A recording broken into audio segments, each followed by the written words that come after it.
On today's show, we're taking a look back at the storied career of our SRO, taking an in-depth look at the Creative Writing Club and what's new this year, and reviewing last week's sports action. Today is Friday, January 29th, and the BBN News starts now.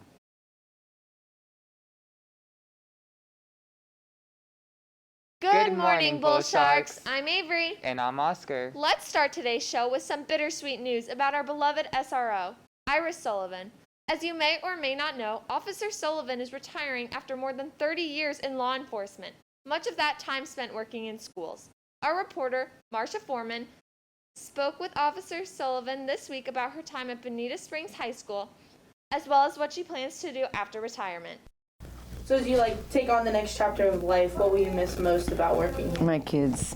Your kids? I just pray to God that they continue to do well and everything that their parents taught them and then I taught them and everything else, that they can just become productive citizens and become something really great in their life. That's all I want to see.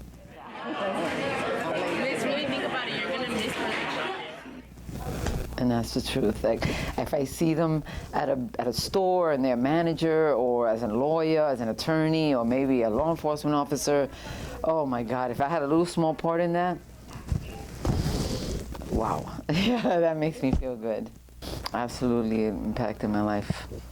That's all I know what to do. I mean, I can't even think about doing anything else. I like helping people, and people like to come to me and ask me questions, and you just can't turn anyone away.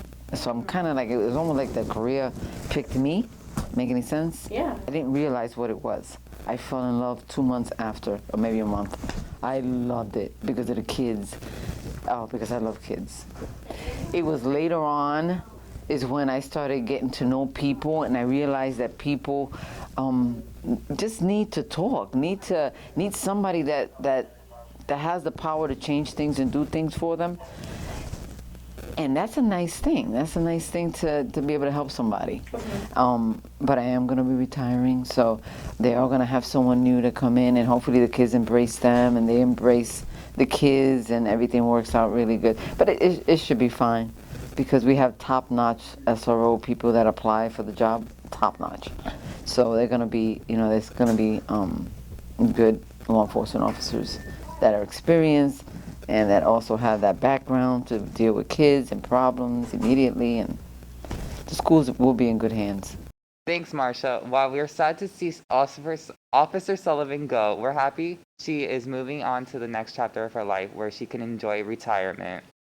Moving on, one club here at BSHS is rebranding itself this year. The Creative Writing Club and its partner, the Literary Magazine, are excited to bring some new elements to the Bull Sharks student body. We got the chance to catch up with Peyton McManus, who gave us the rundown of Creative Writing Club, what's new, and much more. We got this thing. Nobody else knows this, but I named him Herbert. And Herbert is very, very important to the Creative Writing Club because this little thing opens, and this is where all of the submissions for the literary magazine can go. So if someone has a drawing that they don't know how to upload, or that isn't uploaded, or that they just want to put a physical piece of paper of writing in here, they can. And we put it in the middle of the collaboration center so that everyone could see it. And it wasn't very fruitful at first, but it's gotten a lot better, I think, with this sign too. It helped a lot. We're always trying to get a literary magazine together, but the first year it fell through the cracks because it was the first year and we were still getting started and figuring our way around. Second year, COVID came in and messed everything up, and at that point we didn't have the synchronicity to be able to still communicate with each other and get something out there. But this year, with Miss Snedeker taking it on, it's really, really taken a life of its own, and it's really, really great to see going from it being 3 people sitting in here on a couch to it being 10 people and they're all writing something together. If someone is interested in Creative Writing Club and they want to join but they don't know how, it's very easy. You just come to Miss Snedeker's room from 1:30 to 4 on Thursdays, and then you're a part of it. And what you should expect is usually we have a warm-up game which can take any form. At one point I put on music and we created a character, and I had people get up and like tell a story to that music, and like they had to match the mood of the music, and I would change it in the middle of the song to something crazy. Like it would go from Havana to Baby Shark to WAP, and like you would have to match it. And so it's all about creativity and collaboration, which is one of the reasons why I love it so much, because it's really, really, really beautiful to be able to see everybody have their ideas and them come together like that, and especially to see people just have fun like that. Last week, we had some outstanding performances from 2 of our teams. Our girls' weightlifting team competed in the district meet, and 10 of our athletes advanced to the regional meet next week. This is the first in school history. Kiara Perfetto placed first in the district, and the team placed second overall. Now let's go to our other Nick Turok, who is going to tell us about our wrestling team, which continued its outstanding season last week when they hosted the Bull Shark Duels at the Black Box Theater. The Bull Shark wrestling team is having a great season, led by junior Teo Villalobos with a 21-0 record. The Bull Sharks also have 5 other wrestlers with double-digit wins. The Bull Sharks as a team are 9-5 and have won 3 trophies. We're also one of only 32 teams to make the state playoff. Yep. We have a lot of our kids that are coming in, and they're helping show all the new kids really what they need to do, how to work hard. So that leadership has really helped this year. It's only our second year, but the guys that we have are leaders on the team.